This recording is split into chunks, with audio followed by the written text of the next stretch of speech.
It's the Happy Families podcast. It's the podcast for the time-poor parent who just wants answers now. Hello, this is Dr. Justin Coulson, the founder of happyfamilies.com.au and the co-host and parenting expert on Channel 9's hit TV show Parental Guidance. Season 2 is just around the corner and I'm so excited for it. At the moment, though, we're going to talk about something totally not TV related, and that is cost of living. Everybody knows that everything is insanely expensive, and I don't know about you, but Kylie and I are doing everything we can to find clever ways that we can save anywhere in any way possible, because mortgages and rent and stress and groceries and everything, it actually, I don't know if you feel like this, but for me it feels almost like everyone just wants all of our money, and it doesn't feel fair. Like you work so hard for it, and then you just give it to Coles or Woolies or to the bank or to whoever, and it's hard. So I've been doing a little bit of digging around on the internet, and I found somebody who I think is fascinating to talk to about this topic. Olivia White is probably best known for her Instagram profile, Olivia White, aka House of White. But she's a mum of two living in regional Victoria, and with her and her husband on sort of average-ish incomes, a couple of years ago, she put away $30,000 in 1 year in savings, and she wrote a couple of articles about it, got a whole lot of media around it, and I saw it and I thought, man, this is important stuff. Like, if we could work out how to it doesn't even have to be 30K, and everyone's circumstances are different, but imagine if we could genuinely put away a stack of cash in the current circumstances with everything costing so much, what a relief that would be. So I contacted Olivia and she said, yeah, happy to chat. And she joins me right now on the podcast. Hey, Olivia, welcome to Happy Families. Thanks for being with me. Oh, no, thank you for having me. I'm very excited to be on. I just love that we've got all these girls between us. Like, if we got together, there'd be 8 girls running around. That would be bonkers, but so much fun. Yeah, we'd have a netball team and some spares. That's right. We can make that happen. You even got the reserves. That's brilliant. Okay, so I want to hear the story, however it is that you think we are going to learn the most from it. As people are struggling under the strain of the current financial climate, when they hear this story about a mum and a dad in Victoria who have put away 30 grand, that just seems so unbelievable. It seems so out of reach. What did you do? How'd you do it? What can we learn? And do you still practice those habits? Yeah, definitely. Look, for us, I think the main thing to take away from this, talking specifically about this year and the $30,000 we put away, there was a goal for us. So we were doing renovations at the time. And so I think quintessentially at the core of that, the main thing is that we had a very, very specific goal, and we knew, how much we needed. So I think that definitely that was super important to that. But in ways of like how we did it and how we plan to do it, we've always been pretty across our money, especially for me from a young age. I grew up with a single mum. And so I feel like I got a lot of, tips and tricks from her. She was extremely resourceful on, how to make things happen, perhaps thinking outside the box. So I guess the first thing for us was mapping it out. And that was just, getting spreadsheet heavy, working out exactly what our incomes were, exactly where our money was going. We had spreadsheets telling us, weekly what was going to groceries and what we were spending on entertainment and what our household costs were and stuff like that. And really from there, getting a good idea of, okay, where can we get little bits and pieces? Like, what can we shuffle around? How can we do that? So I want to ask you a quick question about that, or maybe share an experience. We did this thing a couple of months ago, and our kids loved it. We pulled out the credit card statement because everything just goes onto the card, right? Back in the olden days, we used to have envelopes, and we would withdraw the cash from the ATM, and we would put the cash into the envelope for each week, and if there was any left over, that went into our surplus, but otherwise it was an envelope system. Now we just sort of tap the card and walk away, which I don't think is a great system. So we sat down and went through line by line every single expense for the last couple of months with the kids, and they were, in fact, we were shocked as well. We were blown away by where the money's going to. And we just said to the kids, so what do you reckon we need to do here? And they're like, we need to stop shopping at, I won't mention the place, but there is a place that we happen to spend maybe a little bit more money than we should. And they're like, and we spend way too much at the grocery store as well. Like, they could actually see it. There was so much value in, like you said, not just having the goal, which I think is so powerful, but sitting down and looking at your incoming and your outgoing and mapping it out dollar for dollar, cent for cent, really powerful. And the kids' involvement, it opened their eyes to how much it costs for us to raise them, which was in a non-guilt inducing way. It was really great. Yeah, and it's funny that you say that, because I think that is so important, that you are sitting down with your kids. I mean, I'm not even sure how old, all of them are, but it's never too early to start that stuff, because I feel like that's where I got it, because we can sometimes get this idea that sharing this kind of stuff with our kids, like, oh, we need to shelter them from it. We don't want them to know, are we poor? Are we rich? Like, and I think that we need to just get rid of that whole idea and concept, because, I was aware growing up that we didn't have much, that we pretty much had nothing, but I didn't see that as a downside. I wasn't sitting there going like, oh, I'm poor. I found it really, I took so much from my mum about, how she would make things happen, or what we would do, to define money or make things happen. So I think that's wonderful that you're doing that, because that will be life skills that your kids will take into their adulthood that'll hopefully help them, as everything gets more expensive. Yeah. So that's fantastic. That's awesome that you're doing that. So you've done this, and again, the goal is so important, right? If you don't have the goal, you're not even going to be motivated necessarily to sit down and work it out. Like, I just see so much value in that. What did you do after you sat down together and looked at the incomings, the outgoings, put the spreadsheets together and sort of figured out where your expenses were? I mean, like you, we had the shock of like, oh, we're spending a lot of money here, or we're, wasting a lot of money on this, or, and yeah, I mean, you'd be surprised even just from the get-go how many things you're probably paying for that you don't even need to be. But then it's working out, okay, the things that you have to spend money on, or the things that you can't, get around, your fuel, your bills, your groceries and stuff.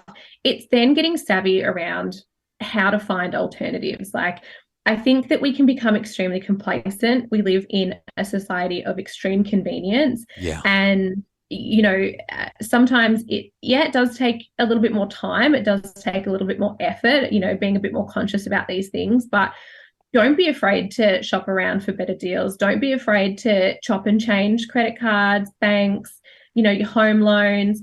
You don't owe anyone anything. And with, so many people in the market these days, rates are extremely competitive for so many different things.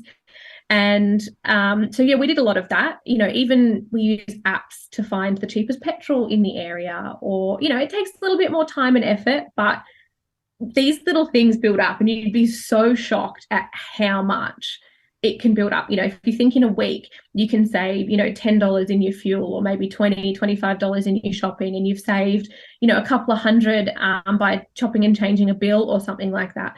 Those things start to add up really, really quickly. And then, like I said, before you know it, you've got this goal. You're like, oh, wow, like I can actually, and then it's sort of a flow-on effect, that you hit that point of critical mass, and you go, oh, it actually becomes like a bit of a game, and you're actually like, oh, this is awesome, because you're seeing the rewards from it, and you're seeing the money, and you're seeing the ability to be able to do it. So, I think that was a really big thing for us. And then also finding other like sources of income, whether it be, a side hustle, these days, especially with the internet, it is really easy to monetize your skills, whatever they are. The internet, it's endless who you can reach. And whether that be using marketplace sites to, resell things, or if you've got, good skills in something, there's so many websites you can jump on and outsource those skills to people. And to me, and obviously my upbringing and my mum, nothing is beneath me.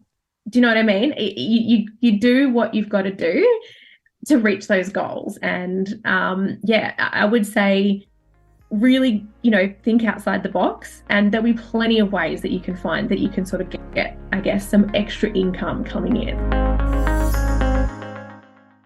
When you say that, it reminds me of a couple of things. So when I was finishing my PhD and starting the Happy Families business, we were tight. Like, it was hard. You're starting a business, just come off 10 years of being a student and working as a lecturer at a university, which doesn't pay all that well.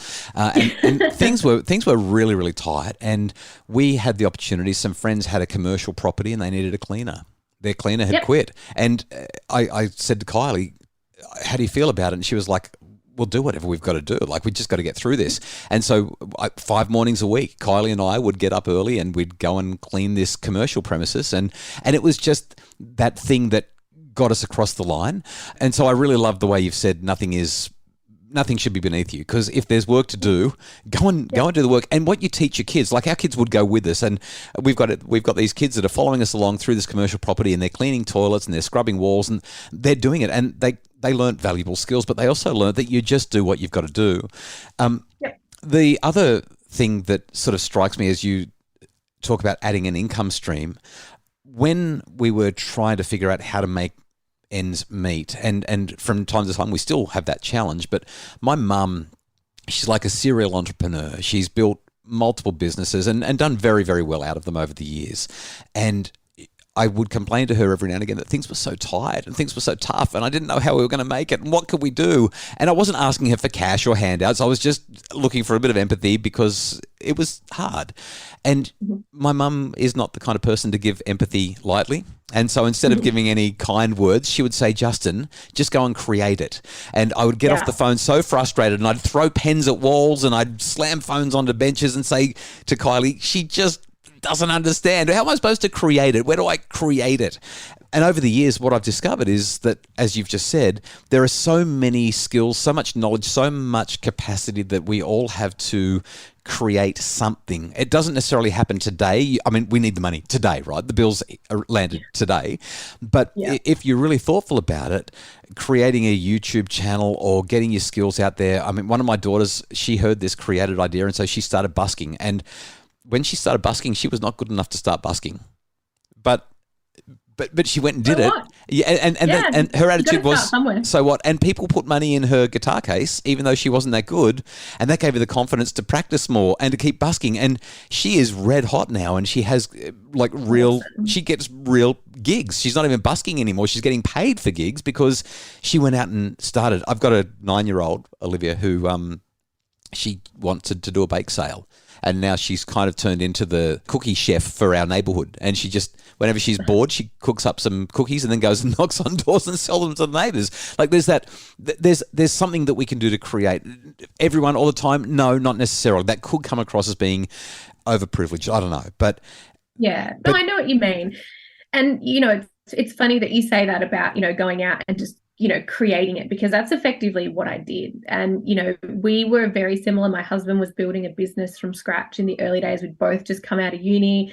And we had my first daughter really young. And when she was, a newborn, I was actually cleaning houses for friends, because a lot of my friends still work full time. They didn't have kids yet.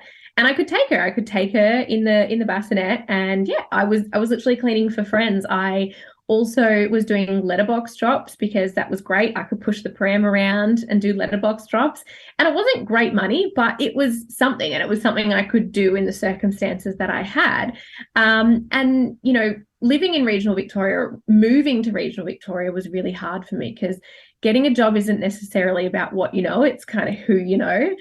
And I just wasn't having any success. And so I just decided one day to give this whole Instagram thing a go. And back then, we weren't really making money from it. We didn't know what the opportunity was going to be, influencers, social media, all that kind of stuff. It was very unknown back then. But I just decided, you know what, I'm going to give it a crack. And, it took quite a few years, but eventually I got there. And that was, again, me just creating something, being resourceful, taking those skills that my mum had given me, and identifying opportunity. So it's definitely possible. And like you said, I don't want to sound like it comes from a place of privilege. I understand that, everyone's circumstances are different.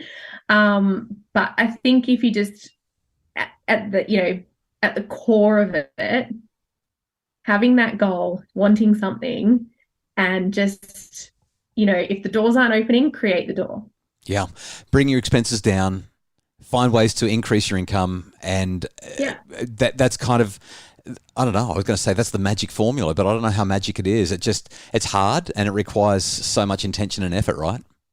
Yeah. And look, you could say this almost goes against what I do for a living, as a social media influencer. But one of the core things, and one of the points I made in the original article, is not comparing yourself to other people, because I think that that's one of the key things that can really undo you in that journey, because it is easy to look at other people and what you think they have, or how you think they're doing, or the life that you think they have. But that is the thing about social media, is that you don't see everything. You don't know everybody's circumstances. You don't know, what's going on. And you've really got to sort of stay focused on your own goal. For us, it was that renovation and getting that done. We had a 40-year-old house that, some people said, like, why are you even renovating it? But we bought the cheapest house at the time that we could get, while everyone else was buying the house and land packages. But that's, we just wanted to get into the market, and we just wanted to do, we never wanted to get into debt for it, apart from having like the core home loan. So that's why, we really knuckled down to save that money to get that renovation done. And that was, important to us. Yeah. And $500 a week or thereabouts will give you 30 grand in a year, maybe a little bit more than 500, maybe $600 a week. But as you bring those expenses down, there's 100, maybe 150, maybe $200 a week, and then find a way to earn a couple of hundred, and you're most of the way there. It's a pretty cool story. Olivia White, Instagram influencer from Olivia White, aka House of White on Insta. Mum of two, life, lols, fashion, travel, Disney, memes, and a whole lot more on your Insta. People can follow you there. Thanks so much for chatting with us on the Happy Families podcast. I reckon there's been a handful of things that should be pretty inspiring for mums and dads as they've listened to this conversation. Great to talk to you. Thank you. The Happy Families podcast is produced by Justin Rulon from Bridge Media. Craig Bruce is our executive producer.